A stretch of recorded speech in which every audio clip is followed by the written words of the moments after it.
वन्दे ब्रह्मपुराधिपम् श्रीसहजानन्दम् च मूलाक्षरम् श्रेयस्कारणसद्गुणैकनिलयम् श्रीप्रागजिह्वावत ब्रह्मोपासनधारकम् गुरुहरिम् यज्ञं तथा योगिनम् प्रीत्येवं प्रमुखम् महन्तमनिशम् श्रीजीस्वरूपम् मुदा। મહિમાનો મહિમા પ્રવચનમાળામાં સૌને સાષ્ટાંગ પ્રણામ. જય સ્વામિનારાયણ. વૈરાગ્યમૂર્તિ નિષ્કુળાનંદ સ્વામીનો સત્સંગ આપણે કરી રહ્યા છીએ. પોતાના 64 પદી ગ્રંથ દ્વારા તેઓ આપણી સૌની આંખ ખોલવાનું કાર્ય કરી રહ્યા છે.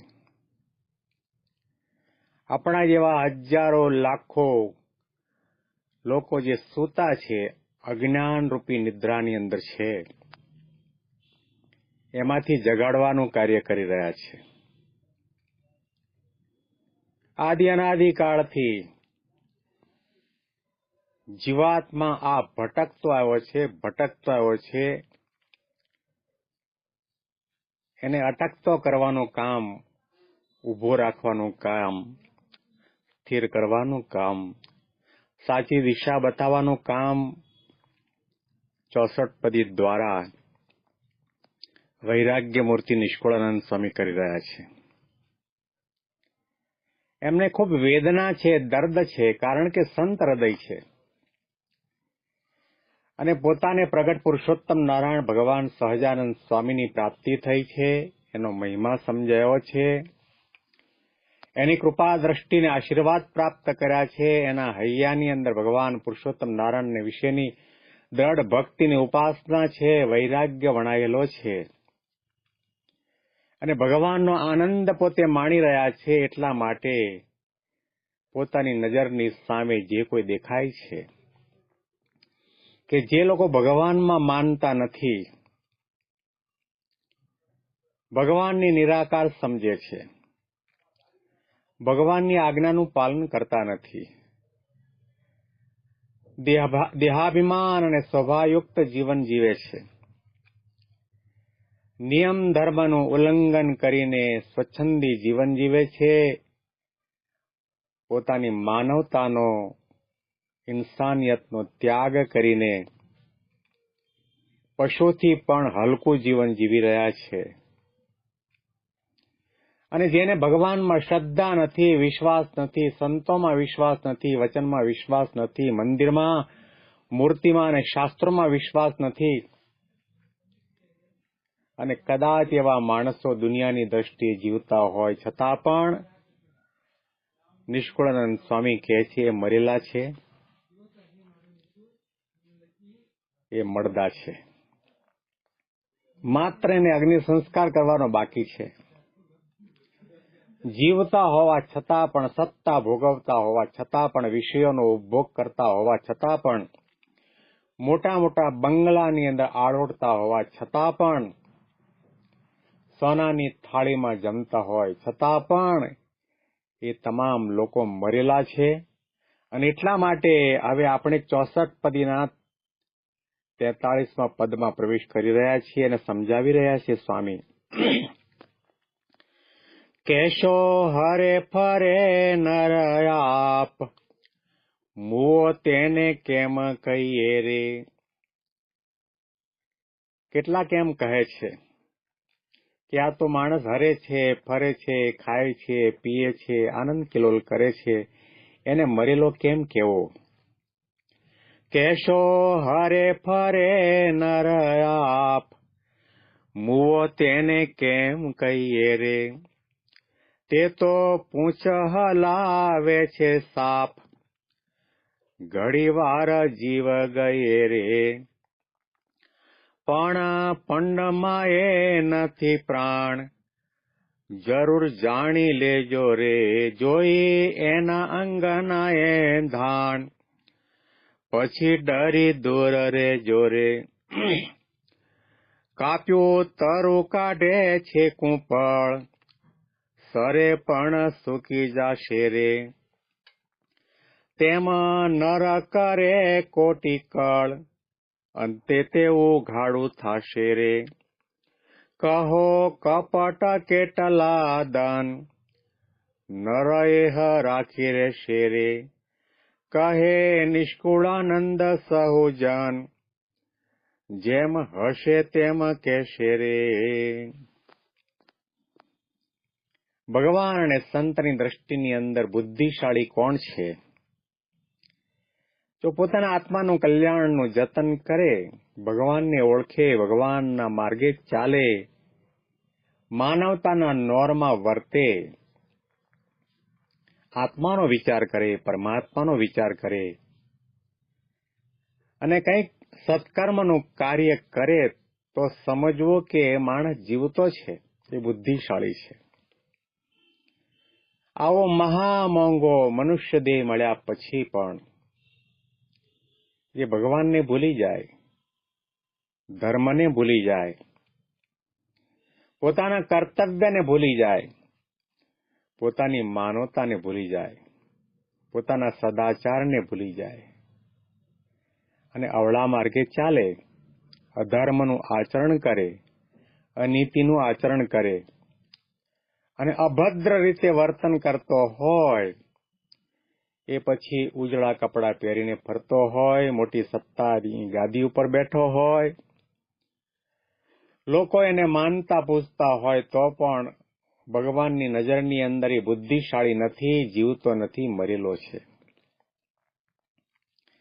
એટલું સુંદર દ્રષ્ટાંત આપીને સ્વામી સમજાવી રહ્યા છે કે સાપને મર્યા પછી એનું પૂંછડું હલતું હોય છે. આપણને એમ થાય કે સાપ જીવતો છે, પરંતુ એ થોડી વારની અંદર મરી જવાનો, કારણ કે એના દેહમાંથી પ્રાણ નીકળી ગયો છે.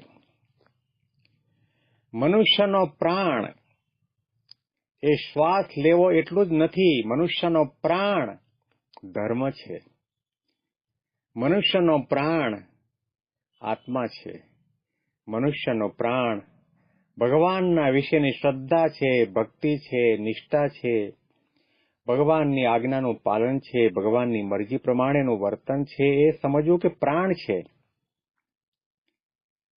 અને એવો પ્રાણ જે વ્યક્તિના જીવનમાં નથી, તો સાપના જેવી દશા છે. ભલે કદાચ પૂંછડું હલાવતો હોય, તો પણ એ થોડા દિવસમાં મરવાનો છે, જમપુરીનો અધિકારી થવાનો છે, મહા દુઃખને પામવાનો છે. આંખ ઉગાડે તેવી વાતો નિષ્કુળાનંદ સ્વામી પોતાની દર્દભરી વાણીમાં સમજાવી રહ્યા છે, સંભળાવી રહ્યા છે. આપણે હંમેશના માટે એમ જ માનતા આવ્યા છીએ કે આપણે જીવતા છીએ. મંદિરે જઈએ સારું છે, સવારના પૂજા કરીએ તે સારું છે, કપાળમાં તિલક અને ચાંદલો કરીએ તે પણ સારું છે, દાન ધર્માદો કરીએ તે પણ સારું છે, અને પ્રદક્ષિણા કરીએ, દંડવત કરીએ તે પણ સારું છે, યાત્રા કરવા માટે જઈએ તે પણ સારું છે. આવી કોઈ પણ પ્રકારની નાની મોટી આધ્યાત્મિક ક્રિયા આપણે કરીએ એનો નિષેધ નથી, ખંડ નથી, નિંદા નથી. કરવું જોઈએ, જરૂરી છે. પણ આ બધું કરવા છતાં પણ જે ભગવાનને વિશે મનુષ્યભાવ પરઠે, ભગવાનના ચરિત્રમાં શંકા કુશંકા કરે અને ભગવાનનો જેને અભાવ આવે, અવગુણ આવે, ભગવાનનો કોઈ દ્રોહ કરે, તો આ બધું કરતો હોવા છતાં પણ એ માણસ મરેલો છે. સાધનાના માર્ગની અંદર, આધ્યાત્મિક માર્ગમાં સાધક જીવતો ક્યારે કહેવાય, સાધક શ્વાસ લેતો ક્યારેક કહેવાય, સાધક સાધના કરતો ક્યારેક કહેવાય, સાધક સાચા અર્થમાં સાધક ક્યારે કહેવાય કે જ્યારે પોતાના ઈષ્ટદેવ ભગવાન પુરુષોત્તમ નારાયણ સહજાનંદ સ્વામીને અક્ષરધામના અધિપતિ પરબ્રહ્મ પરમાત્મા સર્વથી પર સત્તા માને, એ ભગવાન સહજાનંદ સ્વામીને કરતા હરતા માને, એ ભગવાન સહજાનંદ સ્વામીને સદા સાકાર માને, અંતર્યામી માને, સર્વજ્ઞ માને, અને એ ભગવાન સર્વત્ર છે, અને એ ભગવાન ગુણાતીત સંત દ્વારા વર્તમાન સમયમાં પ્રમુખ સ્વામી મહારાજ અને મહંત સ્વામી મહારાજ દ્વારા આ પૃથ્વી ઉપર પ્રગટ છે. આવી પ્રકારની જેને નિષ્ઠા થઈ છે તો સમજો કે સાધક છે, ભક્ત છે, સંત છે, સાધુ છે. ઘણું બધું કરતો હોવા છતાં પણ જો એ પ્રગટ સત્પુરુષની અંદર પ્રતીતિ ન આવી, દિવ્ય ભાવ ન થયો, નિર્દોષ બુદ્ધિ ન થઈ, પ્રીતિ ને આત્મબુદ્ધિ ન થયા, અને સંતના ગુણાતીત પુરુષના કોઈ પણ કાર્યની અંદર શંકા કુશંકા થાય, તર્ક વિતર્ક થાય, મનુષ્ય ભાવ આવે, અભાવ અને અવગુણ આવે તો સમજવું કે એ સાધક હોય તો પણ મરેલો, સંત હોય તો પણ મરેલો, હરિભક્ત હોય તો પણ મરેલો, ગળામાં કંઠી હોય તો પણ મરેલો, કપાળમાં તિલક ચાંદલો કર્યો હોય તો પણ મરેલો. કારણ કે જે ડાળી ઉપર બેસીને એ ડાળીને કાપે, કે જેના દ્વારા આત્માનું કલ્યાણ છે, જેના દ્વારા આત્માને પરમાત્માનો સાક્ષાત્કાર થવાનો છે, જેના આશીર્વાદ અને કૃપા દ્રષ્ટિએ કરીને ભવબંધનમાંથી જીવાત્મા મુક્ત થવાનો છે, અને જેના સંગે કરીને આપણું અજ્ઞાન ટળવાનું છે, વાસના બળવાની છે, જીવભાવ ટળવાનો છે, બ્રહ્મભાવને પામવાનું છે, ભગવાનનો નિશ્ચય દ્રઢ કરવાનો છે, એવા ગુણાતી સંતની અંદર આપણને મનુષ્ય ભાવ આવ્યો તો સમજો કે આપણે ઘણું બધું કર્યું, ચકલીબાઈ નાઈ ગયા.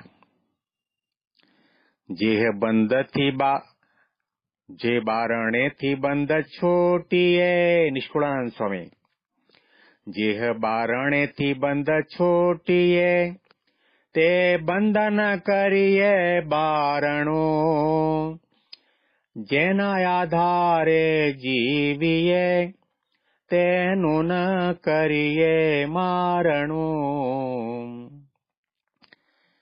સત્પુરુષ ગુણાતીત સંતને મોક્ષનું દ્વાર કયા છે. મોક્ષ દ્વારમ અપાવૃતમ ભાગવતના 3 સ્કંદના 25મા અધ્યાયની અંદર 20મા શ્લોકમાં કપિલદેવ ભગવાને પોતાની માતાને કહ્યું કે જેવી પ્રીતિ તમને તમારા શરીરમાં છે એવી પ્રીતિ જો ભગવાનના એકાંતિક સંતમાં થાય તો મોક્ષ દ્વારમ અપાવૃતમ, તમારા મોક્ષનો દરવાજો ખુલી જાય. ભગવાનના ધામની અંદર પ્રવેશ કરવા માટે માધ્યમ તરીકે ગુણાતીત સંતની જરૂર છે.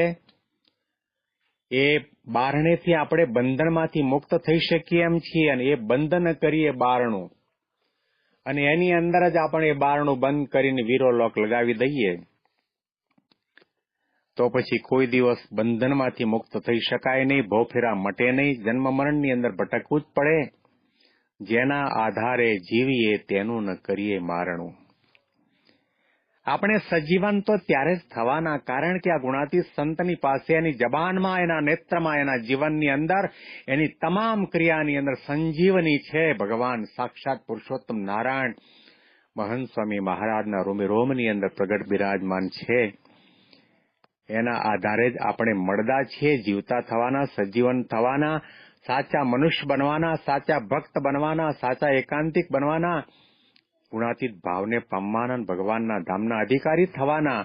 જેના આધારે જીવીએ તેનું ન કરીએ મારણું. એને કોઈ દિવસ મારવા નહીં, એટલે કે એના કોઈ પણ કાર્યમાં મનુષ્ય ભાવ ન પરટવો, અભાવ ગુણ ન લેવો, દિવ્ય ભાવ રાખવો, અને તત્વે કરીને સમજવામાં આવે, ભગવાન સ્વામિનારાયણને તત્વે કરીને નિશ્ચય કરવામાં આવે તો સમજો કે જીવતો છે બાકી મરેલો છે.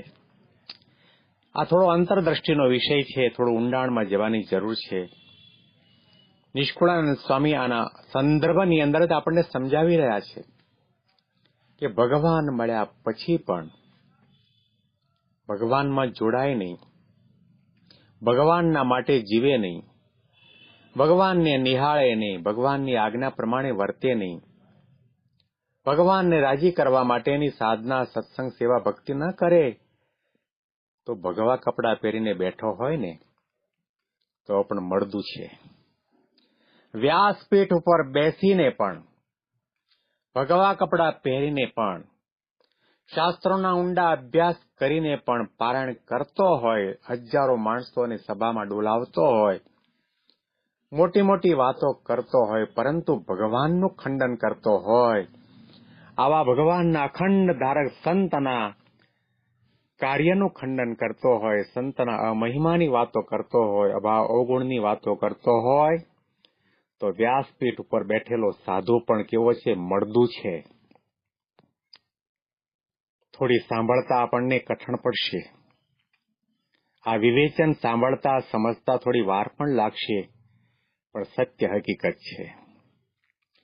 ભગવાનની વાત કરવા વાળો ભગવાન આ પૃથ્વી ઉપર સંત દ્વારા, ગુણાતીત પુરુષ દ્વારા પ્રગટ છે. મહારાજે કહ્યું કે 8 પ્રકારની પ્રતિમા અને 9મા સંતની અંદર હું અખંડ નિવાસ કરીને રહું છું.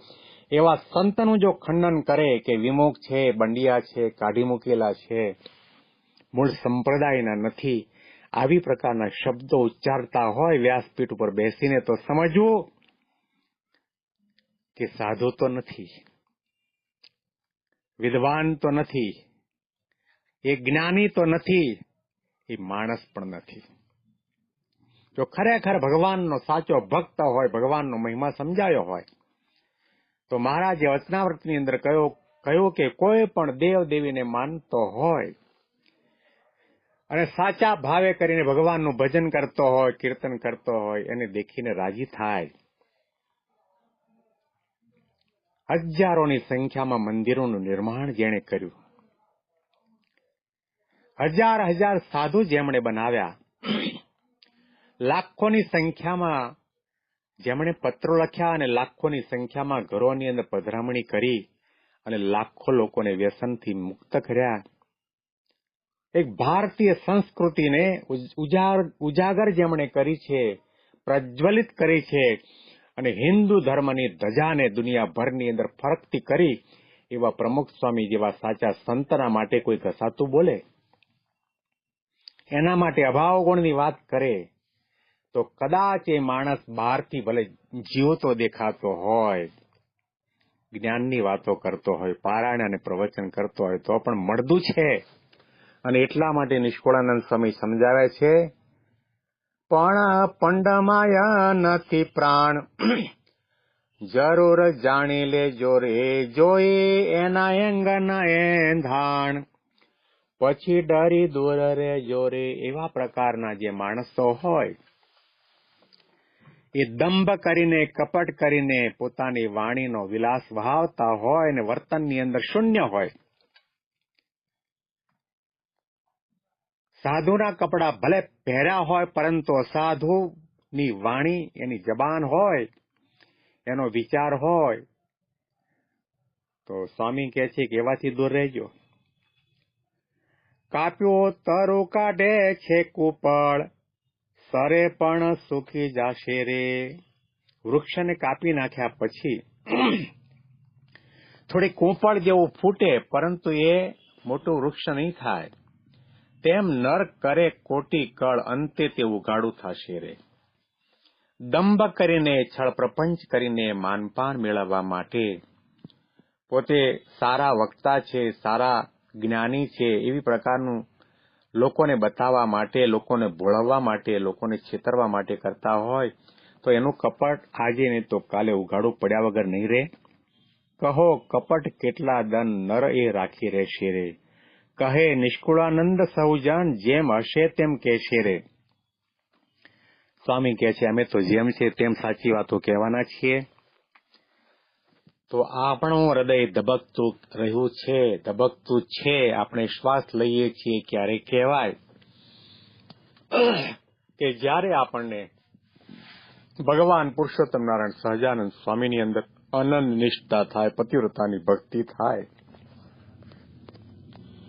અને એને પામવા માટેની પાત્ર આવા ગુણાતીત સંત દ્વારા પ્રાપ્ત થઈ શકે છે એવી પ્રકારની દ્રઢતા સાથે સંતમાં આપણને પ્રીતિ થાય, આત્મબુદ્ધિ થાય, દિવ્ય બુદ્ધિ થાય, નિર્દોષ બુદ્ધિ થાય અને મન, વચન અને કર્મથી એમની આજ્ઞાનું આપણે આપણા આત્માના કલ્યાણના માટે પાલન કરીએ તો પછી ત્યાગી હોય, ગ્રહી હોય, બાળક હોય, યુવાન હોય, વૃદ્ધ હોય, ગરીબ હોય કે કરોડપતિ હોય, એ જીવતા છે.